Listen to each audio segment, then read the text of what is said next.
So hello, and it's Sunday, February the 28th, 2021, and welcome to the Books Crypto Club latest catch-up on Zoom, where we talk about whatever we want to talk about. Usually Bitcoin, Ethereum, cryptocurrency exchanges, wallets, DeFi, all sorts of other things. So I hope you enjoy this. If you did, do click on that subscribe button, the like button, and do whatever else it is YouTubers do. Anyway, let's see what we have in store today. Good afternoon. Good afternoon. Hello, Gary. Good to see you. Lovely day today. Sorry? It's been a fantastic day today. I've been out in doing some building work, so it's good stuff. Splendid. Oh, well, the weather's lovely. The crypto world's exciting, so that's good to hear. Depends what you call exciting today. Yes, it is. Yes, it's been an interesting week, but it. Chris, have you been following it closely then? Yes. I mean, it's a pullback, and I just. My personal view is that it's still well up. I mean, both Ethereum and Bitcoin are still well up on a few months ago, and the world reset in the financial world that they're all talking about at Davos is only going to help cryptos come to the fore. Yep. So, if we were on a trading platform, then I'd be quite worried.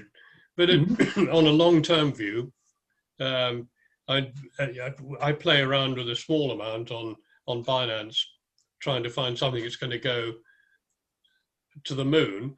But most of the holdings that we have are in Bitcoin and Ethereum. Okay. And a bit in IoTA. Oh yeah. Okay. Yeah, IoTA is an interesting one at the moment. They've done a partnership with Zebra Technologies, who are an IoT device manufacturer. Well, yes. they're not just IoT devices; they're barcoding, scanners, all sorts of stuff. So well, it's an integral part of G5. Yeah, yeah. So it's interesting to see the developments there. And I was on a call the other day where Nevin Namrachanda, I think his name is. I've probably got that wrong. He's a doctor in London, but he's also an advocate for IoTA, and he's quite heavily involved in it. And he was presenting it. In fact, it was at the All-Party Parliamentary Group. Yeah. There's a parliamentary group that meets each month talking about blockchain and distributed ledger technology. And Navin was talking about things from his perspective this week. Yeah, so he's real advocate. So yeah, IoTA is really interesting because it's a kind of distributed ledger which is optimized for IoT devices, and I think there's massive potential there. Yes, they've got to solve the decentralization issue. But once they've got them, that's like Ethereum. If Ethereum gets it right, then that's going to go huge as well. So yeah, nothing's going to stop Bitcoin. I believe Bitcoin is here to stay. Yeah, my thinking is that not only is Bitcoin here to stay for a long time, but there are other things, as you say, like IOTA, like Ethereum, like Cardano, like a few others, which are all going to start exploding pretty soon, I believe. And so they're all going to grow and they're all going to develop. And it's not going to be well, we should have stayed with Bitcoin because that one's doing really well. Loads of them are going to do really, really well. Yes. And so I think it's fantastic. Mark, what's your take of this week then? It's just been quite interesting seeing the massive pullbacks. There was 4 to 5 days ago, and today's been quite heavy on the pullbacks as well. But I think it's normal coming out the weekend that we see pullbacks anyway. It's bizarre because you do sometimes get, as much as I say that there are no trends in crypto, there are certain behavioral type things about what tends to happen at weekends. Cointelegraph are going to be doing something soon about February, because February tends to be quite often, if you look historically at crypto prices, February tends to be a pullback month over the years, I think. And so I think they're going to be doing something on that. So yeah, I mean, I don't know why does February tend to be a pullback month? I don't know. That's what I'm going to go and find out about. I'm thinking of helping them. They're going to be doing an article soon. I was thinking of doing some research behind it, and it may be something like in some countries what the tax year is. So in some countries, the tax year begins 1st of April, and so it may be people or companies beginning to turn their gains into realizable amounts, or it may be certain futures contracts expire. That's certainly been the case in the past. And this is the thing, you start discovering that there are non-crypto activities that affect crypto activities. And so, maybe there's an ETF closing off or something like that. I don't know. But I think as it becomes more common usage, as more and more people get involved in crypto, then it will be much more the sentiment of the market swinging to and fro. It'll become, the pattern will be similar to major stock issues. Yeah. And that's where I keep pointing out to people that in crypto, fundamental analysis just doesn't work. No. Because there aren't any fundamentals ultimately. And people can talk their hearts out about, it's the project, it's the team, it's the technology. Fundamental analysis in share trading is ultimately, if you close the company tomorrow and sold all the assets and divided those assets by the shareholders, then how much money do you get? In crypto, the answer is zero. Technical analysis, however, works, not because of how it works in share trading, but simply because enough other people are using the same technical analysis. Yes. So technical analysis actually is predicting what the market behavior is going to be, not what the value of the cryptocurrency is going to be. That's almost a secondary. But it does mean you can use technical analysis indicators, definitely. The trouble is the stock market is so rigged anyway by the fund managers that you and I, 100 years ago, the shareholder held massive sway. Now the shareholder is irrelevant to companies, that they raise money through the banks rather than through shareholders. And the big managers of accounts have to trade and have to show a profit. Yep. I guess that's going to be very similar to the crypto markets in the next few years, when you've got big institutional buyers that are holding a lot of it. And I guess that as in the last few weeks, we've seen quite a few whales dumping. Yep. And then the big institutions are now buying. So they're making their bags bigger, which is then going to determine the price of the future. Yeah. The good thing about more people, whether it's institutions or individuals coming into this space, is that it reduces the amount of influence that any individual can have in some way. So you're absolutely right, though. At the moment, there are Bitcoin whales who are affecting the market. And it was like that chart I shared the other day about, it's very rare you can genuinely link a real world activity to a price of crypto. And I do think on this occasion, Tesla's announcement that they bought $1.5 billion of crypto definitely sent the price of Bitcoin up. You can see that the day of the announcement was when it rocketed. Yeah. But then when it plummeted, that could have been anything. And in some ways, I would be quite amused to discover if that was actually Tesla selling their holdings. It could be. Because it could be that they've said, hang on, we're up, because it effectively had gone from 40 to 58. That made them $200-300 million or whatever. But they could have liquidated their positions there, sold out, not mentioned anything about it, and could be waiting for the market to continue to trickle down and then buy back in again. And they don't need to mention any of that until the next quarter or whatever. So, you know, they could be manipulating it. We just don't know. And crypto, at the end of the day, is every bit as manipulated as share trading is or any other market.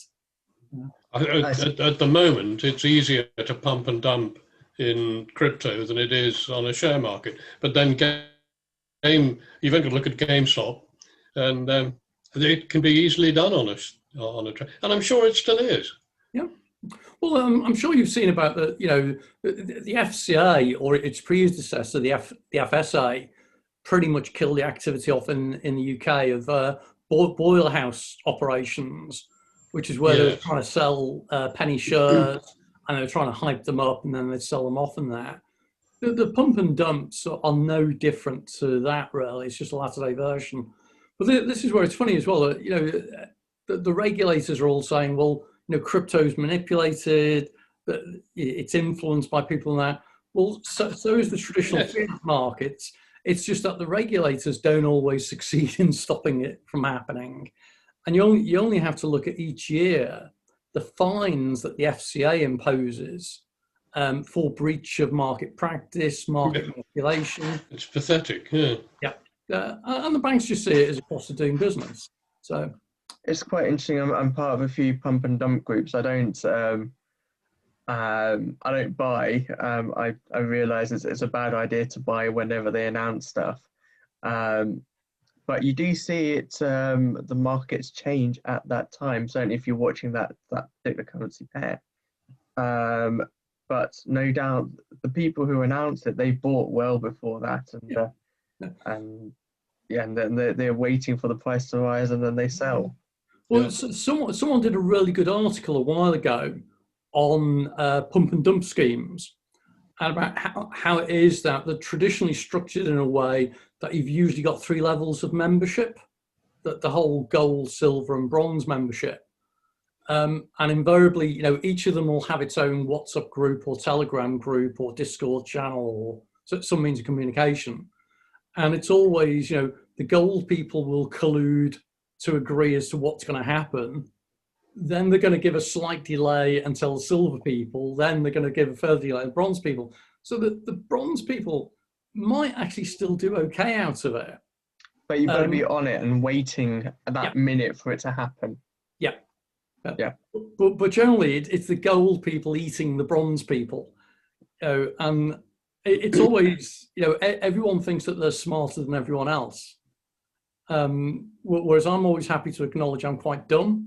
And so I stay clear of it, and at least I don't. But it's a fascinating thing. You've got the thing as well. I know I went to a few events in London where, you know, there were investment schemes, and it was all about doing pumping.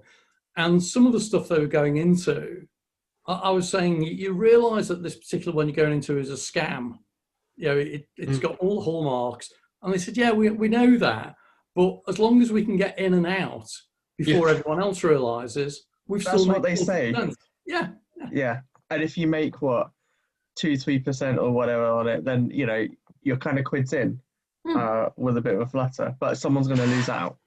Yeah. And that's where, you know, I don't believe in the ethics of winning by someone else losing. You know, I think, you know, it's better for everyone to benefit. So on that basis, what are your thoughts about yield farming and yield staking? Because I've watched a few videos on YouTube about them over the last week, and there was somewhere, you know, if you press the right buttons in the right order, you can get 2,000% APY, and it seems a bit crazy that you can do that, and they do highlight the risks. You're not making money on the back of someone else, and no one else is particularly losing out. Would you consider that being kind of a worthwhile thing to look into? Or? So let's turn it around, because the very fact you said you watch some videos makes you the resident expert. What do you think? Well, if you consider the fact that what some of them are saying, if you put money in certain pots and you put them on the right exchanges to then lend it out, you are effectively getting an interest rate back on, or a yield back of what your bank is offering. Okay. Like 1 day is what the bank offers in a year. What are the risks associated with that? Well, the risks, they do say, well, you don't necessarily know exactly where your money is going to. There is the risk that it could be hacked. Someone could hack the smart contract. And there seems to be a lot of these in the DeFi world. A lot of these sites that are coming up. And it seems to be like the Wild Wild West of the Wild Wild West. It is funny because having seen the craziness of 2017, which was pretty crazy with crypto prices going up, and then seeing what I thought then was the gold rush of the Wild West in 2018 with ICOs and startups doing funding. And, I described that as the Wild West on speed. And then in 2019, you had tokenization and non-fungible tokens. Then 2020, you had DeFi kick off. It's like, this is like the Wild West on speed and amphetamines and a whole load of other hypertropic hallucinogenic material type thing. But someone does have to lose even on the DeFi system, because you can't just create money from nothing. I mean, the banks have done that for years, but someone somewhere along the line has to have lost for you to gain. Well, that's somebody. That's a gain where crypto mimics the real world. That actually there is a magic money tree, and you can actually create money out of nowhere. Yeah.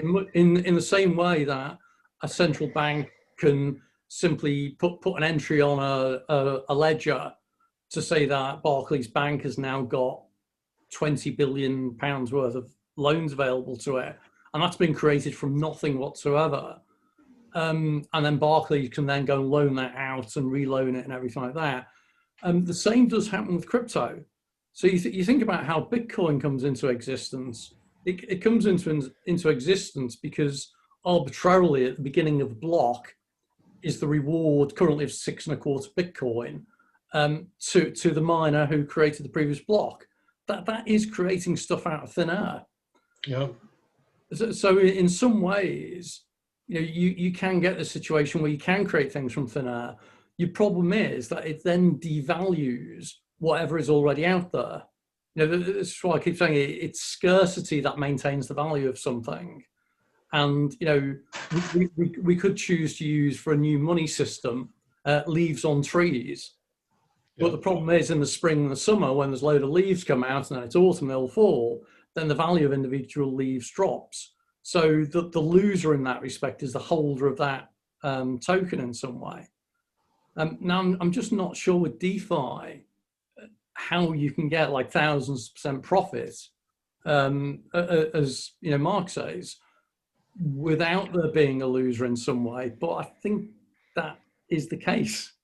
Yeah, because then people pay back at a particular rate, and then it then feeds through the system. But it just seems like bewildering as to how it happens. It's something. Sorry. I was just going to offer briefly that it's something fascinating as well. As you get more into crypto, you actually get more interested in traditional money as well, and you begin to understand how the world really works as opposed to how you were taught it works. And it's where I started realizing actually that the connection of things like yield farming and loans and collateralizing your crypto holdings to have loans and that, the more and more I look at it, the more and more I like the Islam principle of usury, or rather the principle against it, of having Sharia compliant rules around money, where you're not allowed to make money out of money. You're only allowed to make money out of doing something productive in some way, which seems to be, a lot of cryptos and the DeFi stuff seems to be it's just making money, or it's making crypto out of crypto in some way, which I think is a shame. But isn't that the same as Sorry, isn't that much the same as gold? I mean, there's a limited amount of gold, but the amount of paper that's traded in gold is many, many, many times the amount of gold available. So, and that's what kind of saddens me. The whole crypto space originally was quite a ethical, different way of thinking about things, and sadly has basically now mirrored what goes on in the real world. Yeah, with all the good and the bad around it. And that's why we're seeing increasing regulation, which can be good, but we're also seeing increasing fraud, but no more than you get in the real world.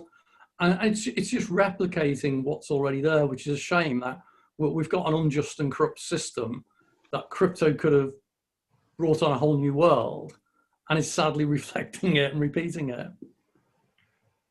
Since you mentioned gold, with gold-backed crypto? Is that like hedging your bets on both the gold price and the crypto price for the future? So it then makes a safer investment because.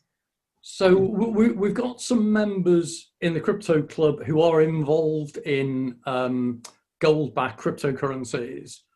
So I'm going to completely disagree with them and say quite the opposite of having a crypto-backed gold being a way of double hedging. I think you're actually double risking because you're exposing yourself to gold volatility and you're exposing yourself to technology uncertainty. Yeah.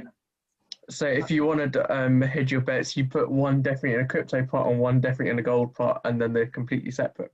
Well, this is the kind of thing, and this is where, again, it comes down to portfolio diversity and the whole principle that you want to hold things in different kind of like categories. And if you've got an investment in a crypto, then it is a crypto, and that means you're tied in with that technology in some way, irrespective of whether that then links into something that is diversified. Well, there's all degrees of diversification. I suppose then it's like having the USD, say tethered coins, which are then backed by a real dollar somewhere. Partially. A real printed dollar. Still partially. If you actually look at the audit report from Tether, which is what was causing all the problems, then again, the principle of a stable coin that is backed one-to-one by holdings in something else, such as the US dollar or gold or whatever, perfectly sound. But you then immediately got the thing of, so hang on, I'm having to manage and operate my dollar reserve or something, which means I'm paying I'm paying fees to have that managed. I'm now having to pay to manage my crypto type thing, which all it's doing is it's pointing at those dollars that I'm paying for. That means you've got a double burden on the management fees straight away. So it has to be. That's why it can never be one for one. So do you think we'd ever get a sterling Tether coin? I think we will get a sterling centralized digital currency. Right. Which I believe is what the Bank of England's looking at. So I've been involved in a few sessions, a few webinars now with the Bank of England, where they are researching a central bank digital currency. But they're pretty upfront about it, and they're saying, look, it's not going to be a cryptocurrency. Because when you look at what a cryptocurrency is and its decentralized nature, that to a central bank, it offers no value. That's right. But they said there are features of cryptocurrencies that are very attractive. The notion of a ledger is very appealing because it means that they would actually be able to track money supply. So I did the economics years ago, and you got this thing called M3, which is how fast money flows around, and that's an indication of your economy. That's all a complete guess. But if you actually had every transaction on a ledger that could be interrogated by the Bank of England, you'd actually know what the real money supply was, what the money flow was, what the volatility was. You'd notice when it slows down and speeds up. So So having it all on a distributed ledger is very attractive to them. Then they start getting quite excited about it being programmable in some way, because obviously, you know, a £5 note is a £5 note. That's the only thing it can be. Whereas if you can make it programmable, controllable, that becomes quite interesting to them, because that means they could do things like whenever you transact with their digital currency, a taxation element could automatically be taken out, which is quite a fascinating idea. So every time you spend a £5 note, instead of you having to pay for the goods, including VAT, and then the VAT is reclaimed and paid by the proprietor. It just goes at point of sale. Yeah, brilliant. Yeah. Much simpler. And far cheaper to manage. Exactly. Yeah, and you could automate it, and you could build in really nice smart contracts around the behavior and that, which is really, really clever. But then I was in a session with Parliament a couple of months ago, where again that they were looking at smart contracts and digital currencies and that. I did offer the warning about, well, if you make money programmable, that means then you can then control how your society is allowed to spend it. So, you know, that £5 note, Mark, I've just handed you, if the government decides that you're not a good person, then they can switch it off, or they can make it worth £4, or they can tax it and take £3 of it in tax. So it's quite profound stuff. It also interferes with the magic money tree as well, because if you're backing it with £1, you can't go printing an unlimited supply. Yeah, which is fantastic. It means you've got this whole traceability where things can't be hidden. It's all audited, which is not what everyone wants. Well, the government don't want it because they don't have the revenue to support their expenses, so they have to print money. Yep. And this is again where you find traceability and verifiability and auditability are all lovely things that we'll all completely agree with until it actually happens. And then it'll be, actually, maybe that's not such a good idea. I was presenting at a conference in Calcutta, or Kolkata, a few years ago. And at the conference there, I was speaking to, I think it was the Indian finance minister afterwards. And we were having a chat about cryptocurrencies and blockchain and that. And he was saying, well, you know, could we use blockchain to get rid of the grey economy? Because they've got a massive grey economy. And I said, no, what you can do is you can use blockchain to move the grey economy, and it'll operate somewhere else or somehow, but you'll never get rid of this desire to hide things. So he was quite disappointed with that. Yeah. I suppose it's human ingenuity that will always find a way around a system. Yeah, it's like it's well known. I think there's a great book written a few years ago about the global financial crash. And I've forgotten the guy's name now. He's a popular economics kind of guy. And he actually traveled to various countries to try and track down the actual cause of the global crash. And it involved him doing stuff like he went to a monastery in Italy, I think it was, where he met some monks who owned some property, and they thought maybe, and he went to Iceland to meet the bankers who, you know, absolutely bankrupted their country, who were in the main ex-fishermen who really shouldn't have been doing banking, but it was just too good a number for them to be on. But he also went to Greece.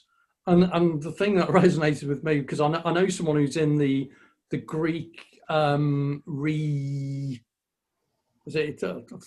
doing an economic recreation type thing as well, and she's on the team of auditors working on this program at the moment. And this guy was saying he went to Greece and he discovered the Greeks are totally supportive and completely believe in taxation as long as it doesn't apply to them. And that's so true with many of these things, that we all agree that you need transparency and visibility, as long as you don't look at my stuff. Sure. No, it's true. Absolutely true. just to change the subject a little bit, I always find it interesting when you find Bitcoin cryptocurrencies making it to the front of the BBC website. Like, I don't know if there's a problem at that point, or we should take note of it, because the last one that I saw was about the vast energy usage. There was a great blog written by somebody in the last few days about energy consumption, and they've done some really good research.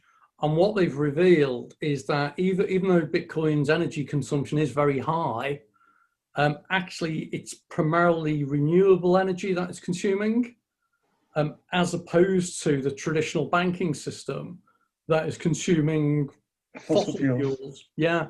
I'll share a link to the article in the group, so I thought it was worthy of note.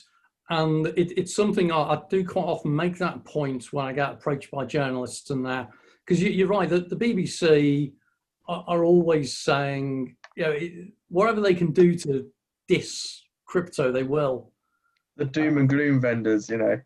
Well, they try to play by the mainstream of, oh, it's all it's all libertarian, criminal, whatever type thing, and they really struggle. So I hope at some point to get something on the BBC which actually portrays crypto in a positive way. Don't hold your breath. Sure. Okay. Yes. But yeah, someone's trying to see if they can get set up with. There's one of the major financial papers in the UK whose name I can't mention at the moment, but that they've got a particular editor or contributor or whatever who's notoriously anti-blockchain, and they're constantly, whenever there's a blockchain story, they'll dismiss it and that kind of thing. And so someone's trying to organize an interview for me with them on a panel or something where I can put across a different view. So maybe it's just doing this stuff bit by bit. So if we can get someone on the BBC saying, you know, well, crypto can be good, and someone on ITV saying it, maybe it'll happen. But meanwhile, while Tesla's putting money in and MicroStrategy's putting in, Square invested how much was it? It was quite a substantial sum the other day. When more and more traditional firms start using crypto as a hedging thing, and it goes on their books, that's a great start. Yeah. That does. Yeah. I think the energy issue is very prevalent at the moment because everybody's pushing towards green energy. But talking to a guy who had solar panels and heat exchanging systems 6 years ago in his house, and his comment was that you're getting a return on investment every year, whereas people say it takes you X number of years to get your money back. Well, you don't do that if you put a new kitchen in your house, you just increase the value of the house. But he was saying that he doesn't see a future for electric cars in as much as we're all aiming down that route at the moment, because there's no way in which you can run an HGV vehicle on electrics. And he's convinced that with the surplus of green energy that will be available, with turbines pumping away, whether we need it or not, that will be the fuel that will allow hydrogen to be produced cheaply enough to convert everything towards hydrogen. Okay. I agree that there's something that still doesn't stick with me around green energy. And it may be partly because up until now, most green energy schemes have been subsidized in some way. Yeah. And my belief is if a government has to subsidize something, then it means it's not economically viable. And so that's always a bit suspect. And I remember things like carbon credits as well. And, you know, I work for a firm that started trading in carbon credits because it was a way of making money, not because of it was a way of cutting down carbon emissions. Yeah. So you get, you know, behaviors which aren't very good. But yeah, it is interesting that the energy density of solar or wind or whatever just isn't sufficient for vehicles. That's where I was joking with someone recently about, you know, if your Tesla breaks down because it's run out of electricity, Well, a way around that actually is to have a diesel generator, and you keep a diesel generator in the boot of your car and you plug it into your batteries. Yeah. And then actually you find that you need a few diesel generators to do it. And then actually, why don't you just power your car off the diesel generators and get rid of the electric engines? And hey, presto, you've got a diesel car. Yeah. So you've kind of gone around in circles on it. So yeah, I think it's interesting. It did surprise me that the government mandated by 2030 in the UK that there will be a ban on fossil fuel cars. It'll be interesting to see if that actually happens. It's not just cars. We have a number of properties in our retirement portfolio, and of course they're now phasing out both oil and gas in terms of heating, and they're wanting people to go to heat exchange and solar panels, and but you cannot get rid of oil. Now, with the best will in the world, there's always going to be a usage for oil. Yeah. You got the other thing. So I used to work for an oil trading company. So something people haven't realised yet, because you're right, you still need to extract oil, you still need to refine it. And when you take a barrel of oil out of the ground, you convert it into multiple things. You know, you convert it into raw, oil for lubrication. You convert it into petroleum, into diesel, into naphtha, into kerosene. There's all different things. But if you're still extracting your oil for like the crude oil elements or whatever, what do you then do with all the petroleum that you don't need anymore? And what do you do with the diesel that you don't need anymore? So suddenly it's not being burned, it's a waste product. And you're creating a massive amount of waste. That, again, I just don't think people have quite thought through yet. What are you going to do with all of that? Because the obvious thing is still to burn it and use it to convert it into some sort of electricity or whatever, which defeats the object of doing it. And that's perfectly obvious. I mean, I run a Skoda and put AdBlue into that, and the emissions are cleaner than most petrol cars. Right. So, it's all hype going on in political advantage being taken where possible on massive amounts of green money going into people's pockets. Yeah, and that was obvious to me as soon as they created the original carbon credit type thing. That that just didn't kind of stack up as a real benefit. So, but that's the major part of Elon Musk's income, isn't it? Carbon reduction. Yeah, because he's got some deal, hasn't he, whereby American motor manufacturers have to contribute to something at the moment, which he doesn't because his vehicles are electric. Yeah. Right. Very clever. Yeah. Hey, and Vinod's joined us. Good evening, Vinod. Hi, everyone. Sorry, I got carried away with the normal life things. Hey, no problem. How's your crypto world this week? Not too bad. I tried to trade it, as I mentioned earlier, so I kind of go out, try to get back in. So I'm, as you know, I had a very small pot anyway. So I had 50% back in, hoping that it will bottom out.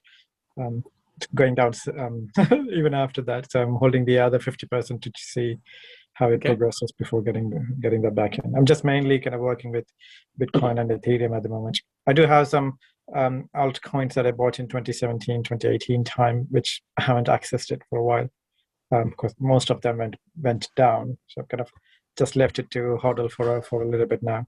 Okay. It's probably like you, but mainly the laziness to go and kind of access them. That's right. I was going to ask the question generally. Actually, it's a point for any of you who do actively buy and sell crypto. Do you use stop losses? I want to, but I haven't tried that yet because I'm not quite sure how it works out in crypto world to use the stop loss. On Binance, they've got stop losses that you can put in, but if you're buying just on like Coinbase or something like that, they don't. Yeah. Okay, I use the Coinbase Pro. Yeah, Coinbase Pro has them. Yeah, Because that's why I use Binance, and I was using Kraken for a while, because you can have stop losses, and they are quite useful. In that it means as you see the price is going up, you can move your stop loss up. So even if the market does then crash, you've kind of like guaranteed your gain or whatever.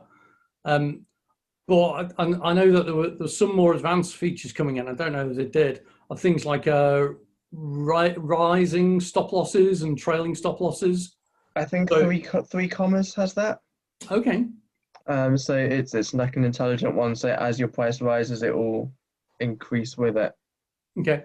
So someone else was mentioning 3 commas the other day. But you have to. It's an integration point with Binance, I believe. Okay. Because it's interesting. I've been away from the active trading for a little while, so I think the platforms they keep upgrading and that. But the idea of having rising stop losses and trailing stop losses is quite useful as a way of kind of locking things in, and would have been very useful this week.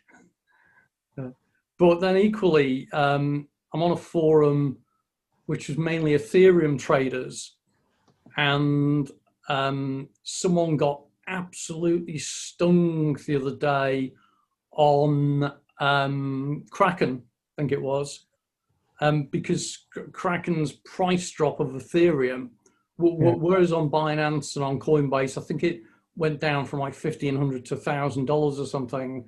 On Kraken, 700 into. It went down to, I think it was 750 or something. Yeah. So something that was horrific, and it only lasted for a couple of minutes. But because these people were margin trading, which is like, it's just like crazy built on top of crazy, then what happens with a margin trade is if something's price drops by more than a certain amount, you have to put in more to cover the margin, or it closes out automatically. And it closed them out of the deals automatically and forced them to sell just in this like 2-minute period. And then obviously the price bounced back again. And that was not good. So I don't know. I mean, that's the major downside with the stop loss with crypto, I think, when it is so volatile. Yes, we can look for some technical support levels, but recent actions has been so volatile, it just gives you a lot of long wick, stop hunts you. Yeah.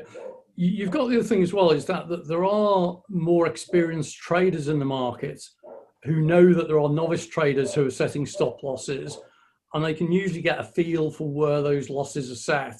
And this is where they'll start manipulating the market to cause those to get called out in there. So it goes back, we were talking before, Vinod, about market manipulation and how, just like shares and every other market, crypto is every bit as manipulated as others, if not more so. Yeah.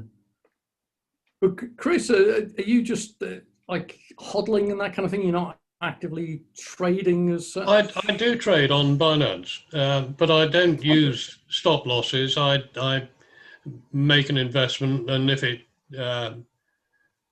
I sell and buy as the market moves, really. I think everyone's got different approaches, and it comes down to what you're trying to achieve, what your risk appetite is, and how much time you have. And well, I tend to invest in other altcoins, and if they go up, if they double in value, then I take the half out and put that into Bitcoin and Ethereum and put that in the hold. So I've got a hard wallet, and that I never use and never trade with. Okay. So that sounds a sensible approach. Who knows what's sensible in this game? This is it. I mean, there are certain good practices, and there are some things that are quite sensible, but what is sensible to one person depends upon their circumstances. Yeah. I mean, it would have been difficult to have chased the market over the last couple of weeks and get it right. So I figure that from my perspective, I have a holding in Bitcoin and a holding in Ethereum and IoTA, and I don't touch those. I play around with a bit on Binance, and That's fun. Sorry, I couldn't quite hear you. Could you please repeat what you said? My phone's speaking to me. It's your broker. It's Binance's voice activated. It just heard you say buy Bitcoin now. Yes. I didn't actually realize just how much Bitcoin has dropped in the last 24 hours, actually. Yeah. There's about 8%, something like that. Yeah, so in fact, I'll show you. I've been looking at, I found this quite good site, Coin360. Okay. Where they show quite nicely on the screen the whole market. Okay. That's Coin360, did you say? Yeah, coin360.com. So I'll have a look at it. Yeah. They show it in quite a nice visual representation. It's rather red at the moment, I believe. I've put it up on my screen. That is not a pretty picture. That's the wrong colour. It is. But then what you can do is you can change the time frames. So it also gives you a feel for like which are the bigger coins, and you can zoom into those smaller squares as well. Ah. So it does take a while sometimes for it to render the different time frames. But it's well worth having a look, and they've got some nice some good news items as well. Okay. Yeah. Well, that's not a site I was aware of, so thanks for that. That's okay. It's a good one to add. Yeah, it looks much better if you look at it on a month-on-month basis. Find the time frame that makes you feel happy, then go and celebrate. Yeah. I'm going to have to wind up my Ethereum friends, though, how ETH's still behind after a month, though. But yeah, that's the thing I like about it, it gives you a good feel for what's really going on out there. Because sometimes when you look at the tables, you don't really get a feel, you just see red and greens as you go down, but this gives you the full picture, especially where the market dominance is, and also how they split up the coins as well. Yeah, I'm just looking at how it is that they're doing things like what encryption method they're using, and the Ethereum tokens. This area over on the right's interesting. This goes to show me, over on the right where it says Ethereum tokens, that just reflects absolutely my concern about people who are talking about diversity, and they get all these crypto tokens, but they're all ERC20 Ethereum tokens. So yeah, that's an interesting one. May have to go and dabble a bit further with that one. That's a good one. Thanks. Anyone got any other sites that they like at the moment? No? Okay. I may have to drop off early today because I've got a meeting shortly. So I was going to throw it open and say, has anyone got any questions or queries or anything to share? No? No, not more than that website, I guess, this time. It's been very interesting, and I hope we have a slightly more stable week ahead of us on the Bitcoin front. Certainly hope so, yeah. But yeah, it's funny when I speak to people who aren't in the crypto world, and they're saying, how crazy the market is. It's like, no, this is crypto. This is just one of those weeks type thing. You get crazy weeks and you get settled weeks, that kind of thing. So yeah, but yeah, hopefully this week will be a little bit quieter.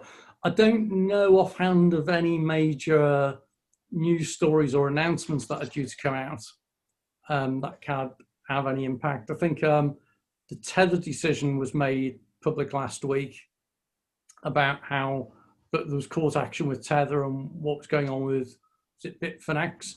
And I think they've basically agreed to pay us to them as a small fine, and are carrying on. The other major action with Ripple is not going to go until August now, I think it is. There's another hearing on that. And I think Craig Wright has been in the press the last few days as well. Craig Wright's talking about suing people, I think, about something. But I think that's fairly normal. So there's nothing new in that either. So, well, okay, if no one's got anything new, I've got nothing else to add. I shall close this off a few minutes early. Wish you all a happy week. Go and wash your hands and be safe. Yeah, Brilliant. Nice Many thanks, Gary. Take care. Bye now. Bye now. Bye, guys.